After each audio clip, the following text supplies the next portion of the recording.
យសើសម្រាប់ថ្ងៃថ្មីម្ដងទៀតអញ្ចឹងថ្ងៃនេះយើងនៅតែបន្តនៅក្នុង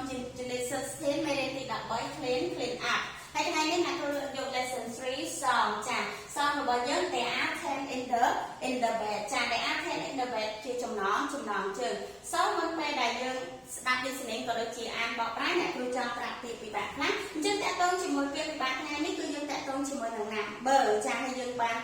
ចារៀនរួចហើយដែរ number យើងរៀនពី number 1 ជា number 10 so ថ្ងៃនេះយើងនឹងស្គាល់អំពី number 11រហូតដល់ចា11រហូតដល់20 so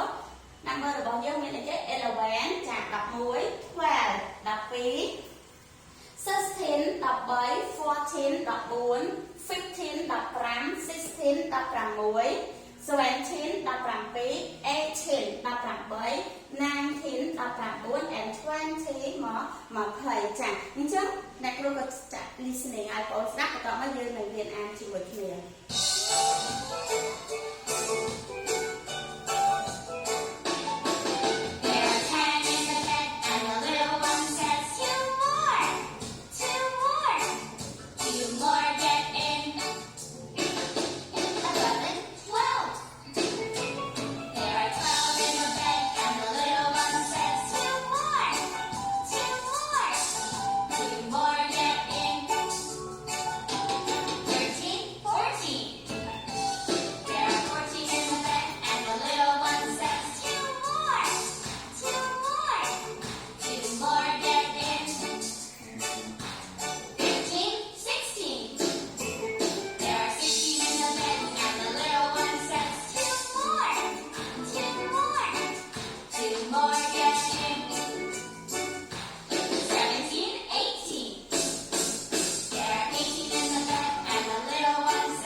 អញ្ចឹង there are 10 in the bed ជាចំណងជើងរបស់យើងគឺមាន10នៅលើក្រែអញ្ចឹងខាងនេះចង់និយាយអំពីគឺនិយាយអំពី teddy bear យើងធ្លាប់រៀនហើយ teddy bear ចា teddy bear គឺតុក្កតាខ្លាឃ្មុំអញ្ចឹងយើងធ្លាប់រៀនហើយ there are 10 in the bed អញ្ចឹងមានតុក្កតាខ្លាឃ្មុំហ្នឹងគឺ10នៅលើក្រែចាហើយយើង start ណា there are 10 in the bed ចាមានតុក្កតា10នៅលើក្រែ and the little one saysហើយក្មេងតូចមួយបាននិយាយថា two more ចា two more នេះគឺយើងtwo នេះពីរយើងធ្លាប់រៀន more នេះគឺច្រើនក្នុងនេះយើងបកថាបន្ថែមទៀតអញ្ចឹង two more មានន័យថាសុំពីរបន្ថែមទៀតភាសាអង់គ្លេសគឺយើងព្យាយាមបកធ្វើម៉េចឲ្យយល់ចា two more get in ចាបន្ទាប់ពីគាត់សុំពីរបន្ថែមទៀតគឺគាត់បាន two more get in ហើយគឺគាត់បាន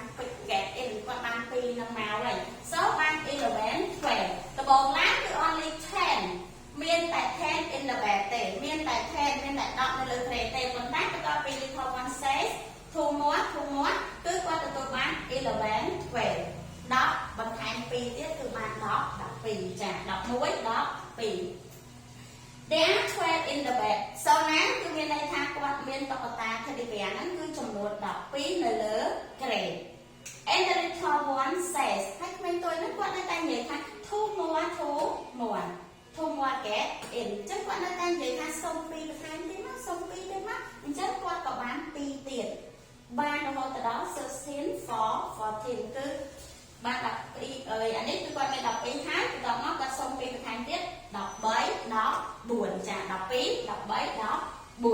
ឥឡូវហ្នឹងគាត់បាន there are 14 in the bed ឥឡូវហ្នឹងគឺគាត់បានតុក្កតា teddy bear ហ្នឹងចំនួន14នៅលើក្រែចា14ហើយគាត់នៅតែនិយាយថា and the little one says ក្មេងតូចហ្នឹងគាត់នៅតែនិយាយថា two more ចាសុំពីរបន្ថែមទៀតណាបន្ទាប់មកគាត់ក៏បានពីរបន្ថែមទៀតរហូតដល់បាន 15 16 15 1 so now there are 16 in the bed ឥឡូវហ្នឹងគឺគាត់បានតុក្កតា teddy bear ហ្នឹងចំនួន16នៅលើក្រែបន្ទាប់ពី16គាត់នៅតែសុំ two more ចា and the little one says អញ្ចឹងក្មេងតូចហ្នឹងគាត់នៅតែសុំ2 ខែទៀតមកបន្ទាប់មក two more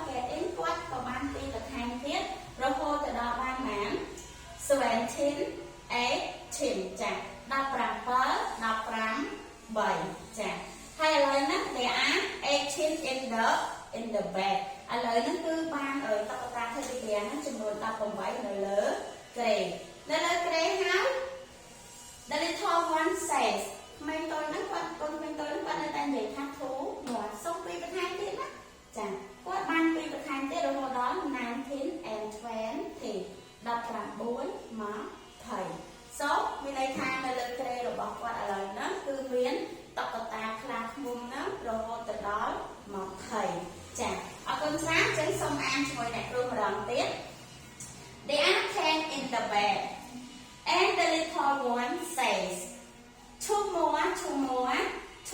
get in 11 12 there are 12 in the bed and the little one says two more get in 13 14 there are 14 in the bed 15 16 there are 16 in the bed 17 18 there are 18 in the bed 19 20 ហើយចាអញ្ចឹងនៅក្នុងមេរៀនរបស់យើងគឺចង់និយាយអំពី teddy bear ចានៅលើក្រេនោះគឺមានចំនួន20គាត់ដំបូងមានតែ10ទេអញ្ចឹងគាត់សុំបន្ថែមមកចាប់ផ្ដើមពី11 12